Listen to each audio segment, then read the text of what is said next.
You're listening to PetLifeRadio.com.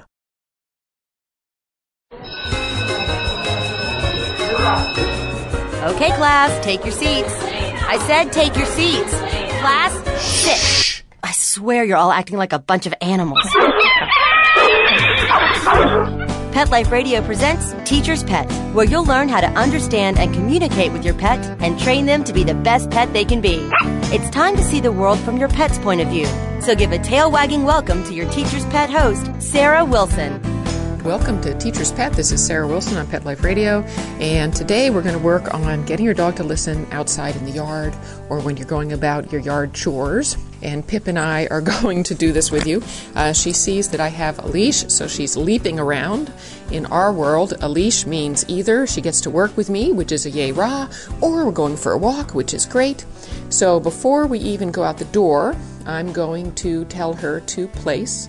I have her place on a raised bed because when all four dogs are getting ready to go out the door, she gets worked up. She needs to be sent to a spot away from the commotion where she can control herself a bit. Pip, place, wait. So we're not going to leave without our dog, right? Here we go. Good girl, nice. She ran up to the open door, then stopped and looked at me. Excellent. Okay. So we start on leash because you want to have control of your dog. Often what happens is we train our dogs not to listen outside because when we go outside, we let them play in the backyard and they have a great time, but we never actually train them out there. We train them in the house, then we let them run loose outside and do what they want, then we're surprised that they don't listen to us out here. Or, this is even more common, right? You train on lead, and how do you let the dog know that training is over? You take off the leash. So the minute you take off the leash, you've conditioned your dog to think, wahoo, playtime! And I want to change that around 180 degrees. And here's a fun, easy way to do it. You're going to walk up to your dog on lead and simply hold the leash. Pip, good girl. I'm just going to hold the leash here for a second. And for those of you that are beginning, do this inside at first. So I'm holding the leash and I'm going to be very boring. I'm holding the leash fairly short. I don't have any tension on her. I'm not dragging on her, but I'm not letting her go anywhere either. So boring, boring, boring, boring. And then I'm going to reach down, unclip the lead, and atta girl, good job, good girl, sit. So smart, that's so good, and I'm scratching her chest. What a good dog. Excellent. Then I clip the leash back on. It's hard to do with one hand, so give me a second, and I ignore her.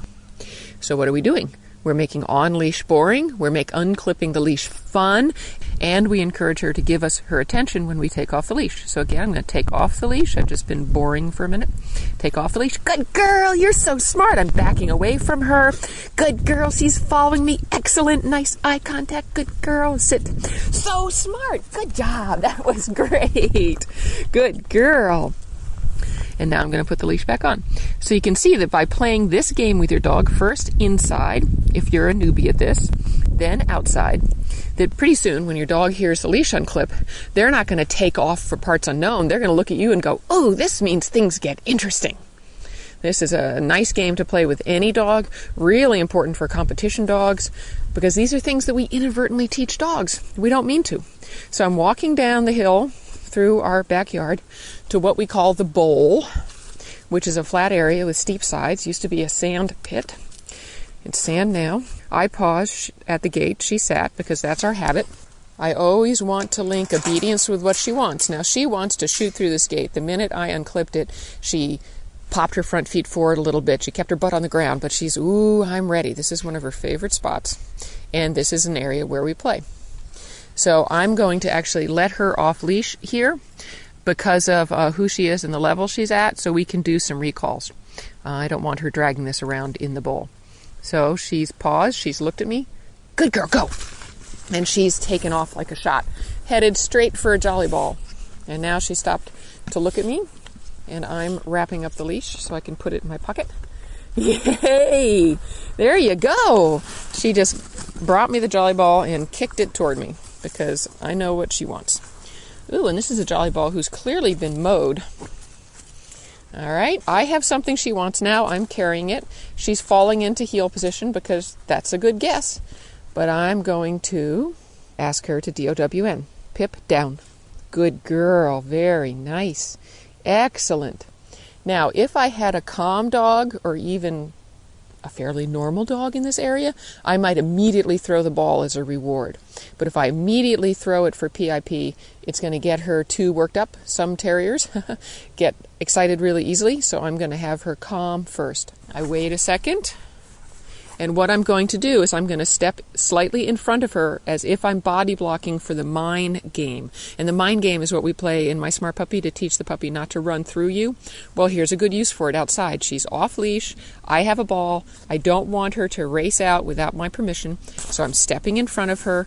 I'm taking the ball. I'm tossing it behind me. My body gives her the cue. She's looking at me again. Okay, get it. And off she goes like a rocket. Good dog. That was very good. Excellent. So the whole point of any behavior you teach your dog is to start integrating it into what you already do. So your dog starts to realize this isn't all playtime, that in fact listening to you causes the play to happen, not harassing you and not acting like a wild child, but listening. So there she goes. I'm going to call her. Pip, come. Good girl. Atta girl. Rockin'. Good job. That was really awesome. Good girl. Good. That was really nice. She came back to me right away. Notice that after I call her, I'm praising her immediately. And I want you guys to do that. Often what happens with come is people say, dog, come, and then they stare at the dog, and the dog stares at them, and the dog sort of shrugs and goes, all right, who knows, and goes on about their business. I want to praise her the moment she looks at me, and I did. I said, come, she looked at me, wahoo, good job, excellent. In fact, that praise I gave right there stopped her in her tracks and brought her back to me. Perfect. So we're walking around here, and she is grabbing the ball and running around. So let's do a little control game with her.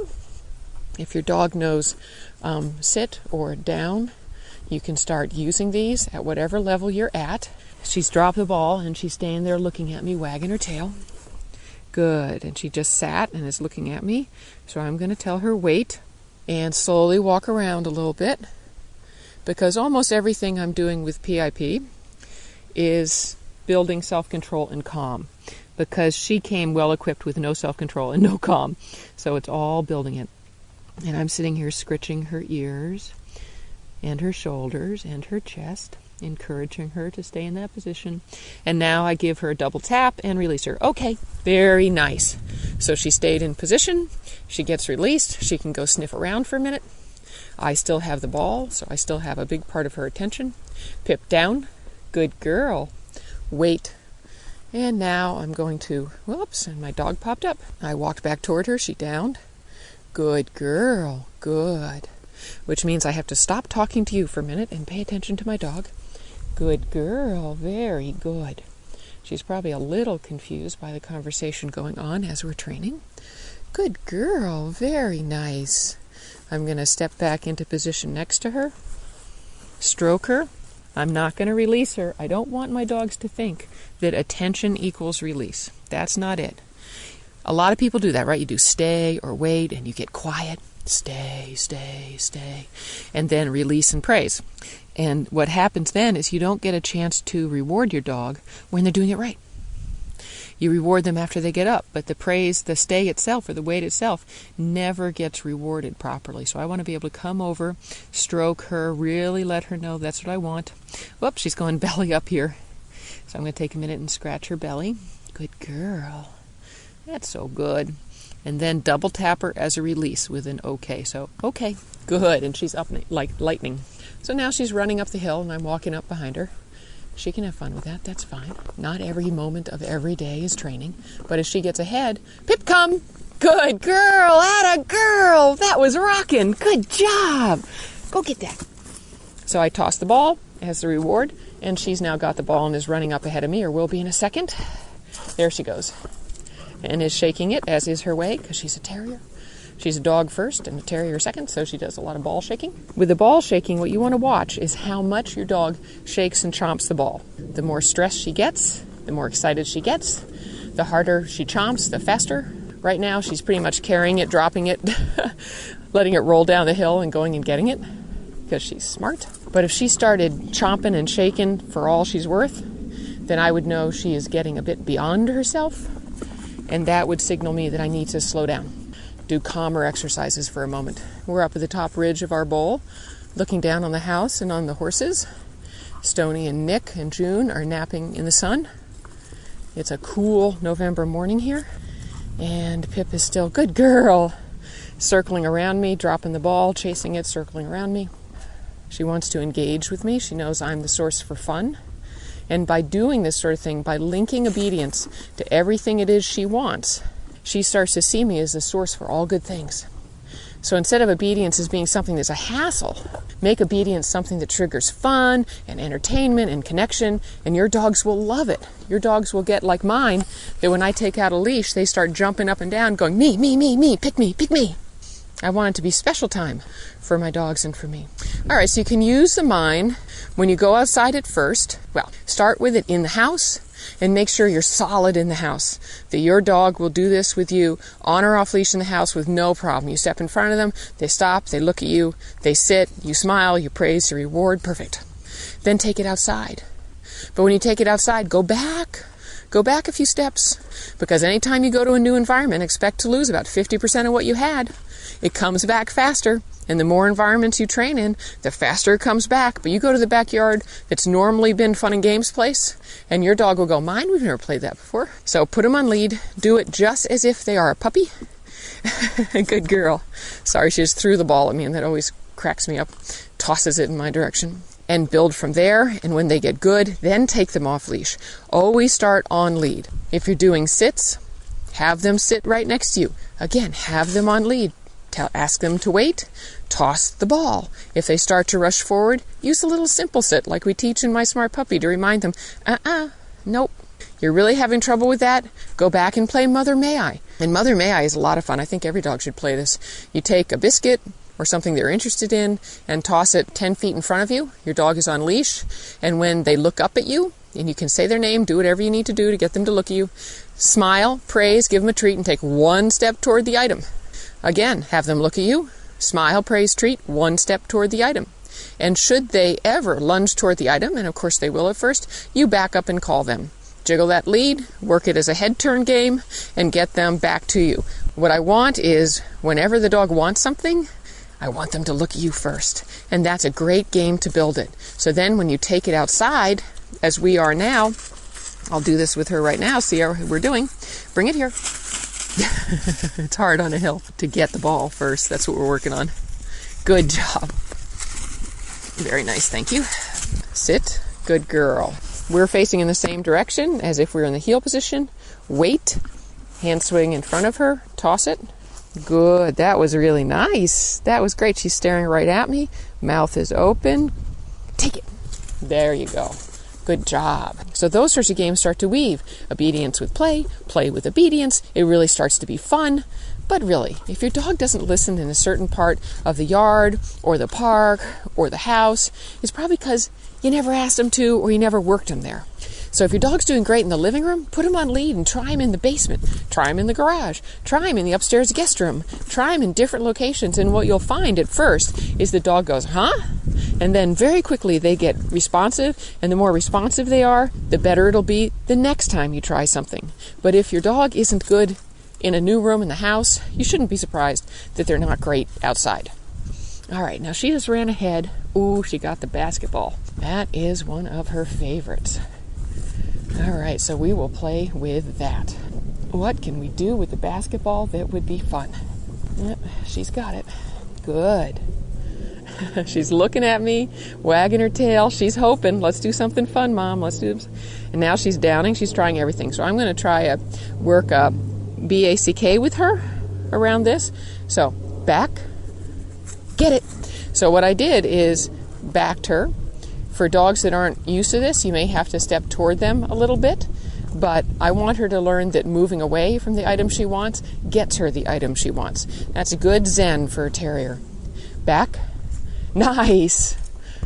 And I flipped it over in her direction, and now she's, okay, shaking it, got it by her front paws, shaking it some more. All right, so this is new. And she's telling me by those multiple shakes two things. Number one, that she loves her basketball. And number two, that backing away from it is hard. That's hard work, huh? Back. Good job. And there she gets it. Okay, there's another level of this that you can do that's hard as well, and that is walking your dog away from a toy they love. When I started this with Pip, last week I think I started this game, just occurred to me to do it with her, and did she do well? No! What she did is she pivoted in front of me so she could see the toy and walked backward. Good interpretation, not what I want. So I guided her into position a couple of times, and she got it, and the minute she got it, I released her and let her go back and get the toy. So that's her reward, and let's see how we're doing with that now. She's shaking it for all it's worth, but that's what she normally does with this toy. Pip, leave it. Good girl. Good job. Good. Let's go. Nice. Beautiful. Boy, she's got nice eye contact. Good. Her mouth is open. That's excellent. I'm going to pivot back toward it. Good. Take it. Oh, that was pretty. Say that was really nice. Good girl. And she just went and tackled it for all she's worth. Now she's understood this game. Probably took me 5 or 6 reps with her because she does understand let's go nicely, and she does understand the concept of giving me attention to get what she wants, but it was hard. Now we've got it, and she's doing it with a big smile, nice and relaxed. She's not foraging, she's not glancing back. When you start this, for heaven's sakes, have the dog on lead. If you need to, have food in your pocket. So when they give you attention for walking away from a toy, reward them, feed them, make it fun for them. Then turn, when they look at you, send them back to go get it. Wow, are we halfway through already? All right, we're going to hear from our sponsors and be right back. Okay, class, grab your tuna flakes, biscuits, and bones. Teacher's Pet will be back in 2 shakes of a tail, right after recess.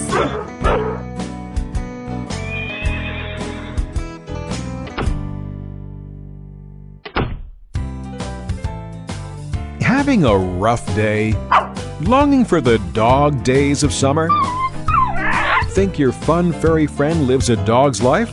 Well, find out everything you're begging to know as Pet Life Radio presents It's a Doggy Dog World with pet expert and award-winning author Liz Palaika. Every dog has his day, and you'll find out how to make your dog's day fun and rewarding. Every week, on demand, only on PetLifeRadio.com.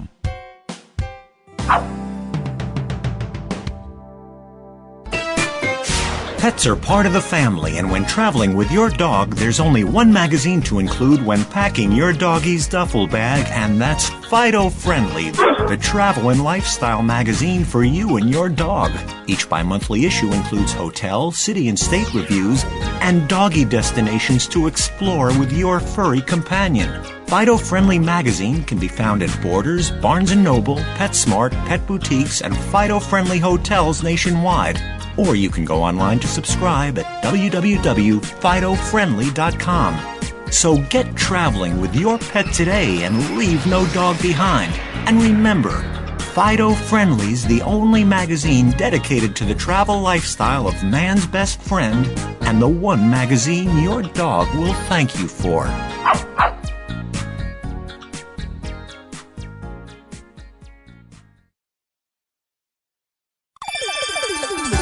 Let's Talk Pets on PetLifeRadio.com.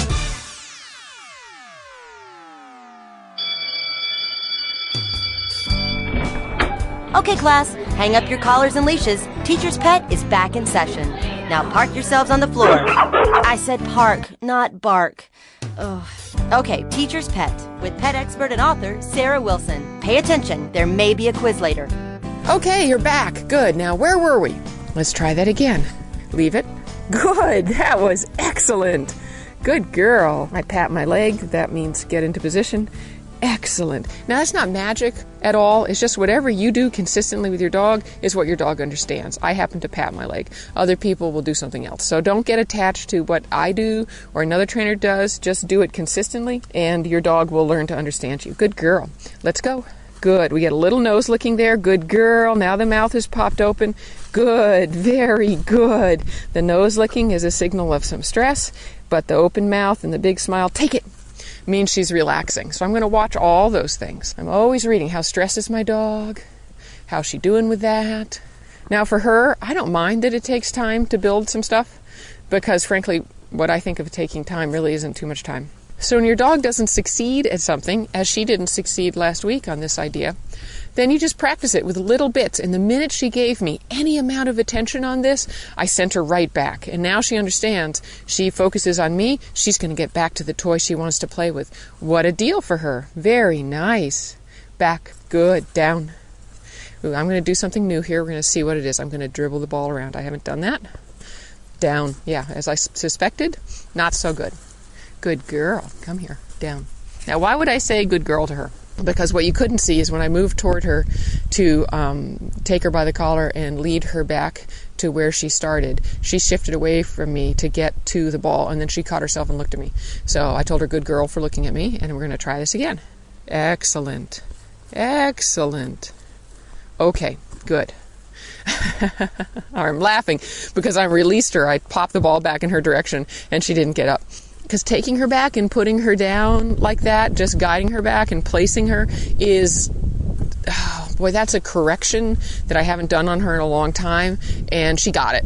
She got it. Corrections do not need to be dramatic in order to be effective. So what she did is when I touched the ball the first time, she popped up, pivoted over about 4 feet so she could be facing me and the ball again, and dropped into the down position. Not what I wanted. I wanted her to stay put in the down. So I just brought her back. She got it. She got it. Another dog, you might need to just touch the ball with your foot and then release her. You might need to break it down a little bit more. But remember, with any sort of dog training, when you're having trouble, slow it down, break it down, reward more frequently. So let's see if she got that. Good girl. Back, down. I don't want her getting it. Beautiful. Good. I'm kicking it around, and every time I touch it with my foot, her whole body shakes a little bit. It's sort of startled. She's like, oh, I want that. I want that really badly. Okay, get it. And I gave it a good kick, and off she goes. Whoops. Okay. The basketball banked over the burn pile, and so did my dog, because she's a riot. So she's bringing it back to me. She thinks this is interesting, but she's also chomping on it. And I'm probably just going to walk around and let her relax a little bit, because that was new, and new things for her tend to be a little bit stressful, and I'm not in any rush. I don't care how long this takes. I'm having fun with her, and she functions in my world just fine. So if she has a little trouble, okay, not that much trouble, because she just came back, dropped the basketball in front of me and said, let's play another round, let's play another round. All right, good girl. Back, down. Good. You're so good. Her mouth is open. She's nice and happy. Her ears are up. Oh, that's good. She's startling a little less every time I touch that ball. Good girl. Good girl. Very nice. Okay, get it. And off she goes. Whoa. What a riot. One of the first times I had her in my training room up in New York, I had a big balance ball, a big stability ball up there, the kind you work out on in the gym. They're not cheap, by the way. And she saw it. She ripped across the room. She jumped up.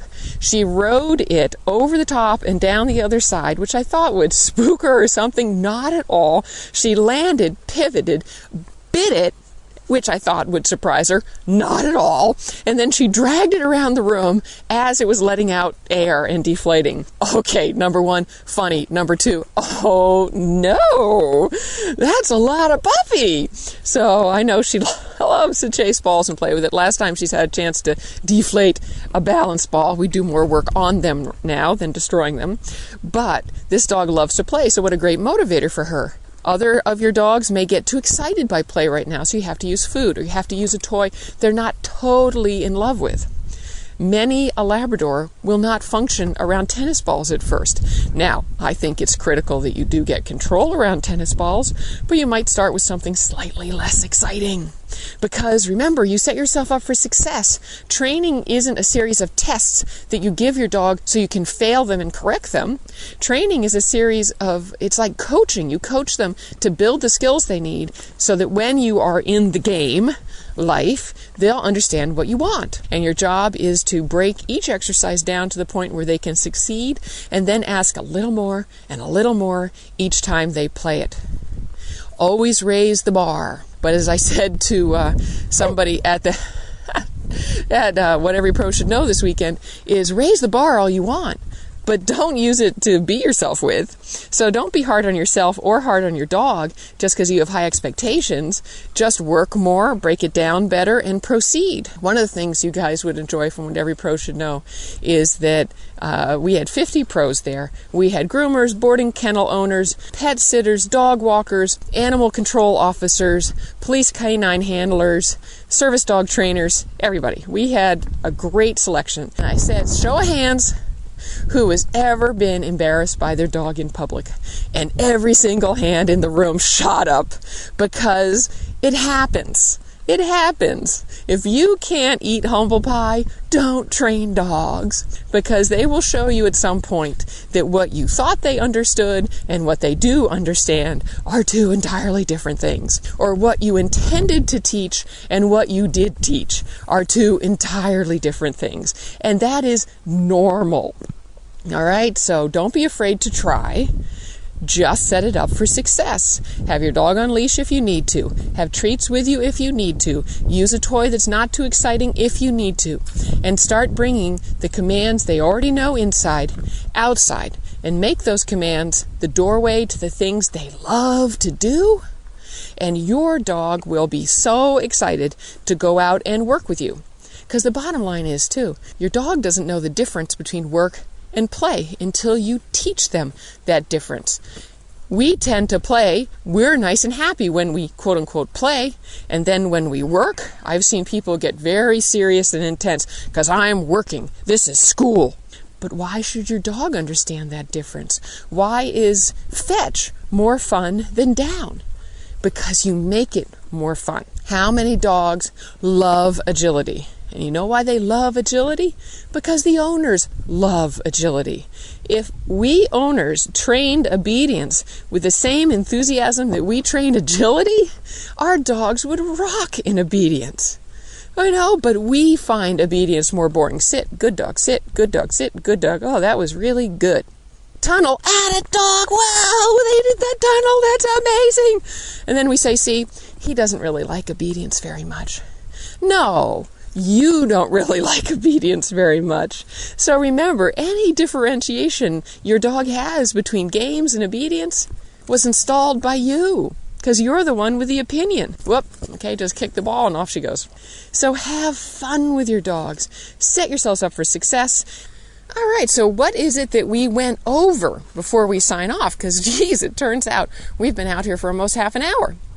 Well, first of all, have your dog on leash before you leave the house and start with your control there. Sit means the door opens. If your dog rushes out, back up and call the dog back in. Make that a come when called situation, because they don't have to rush out the door and drag you with them. Another really funny thing to do if your dog likes to rush out the door is have them on leash. The dog rushes out. Simply close the door. Hold on to the leash.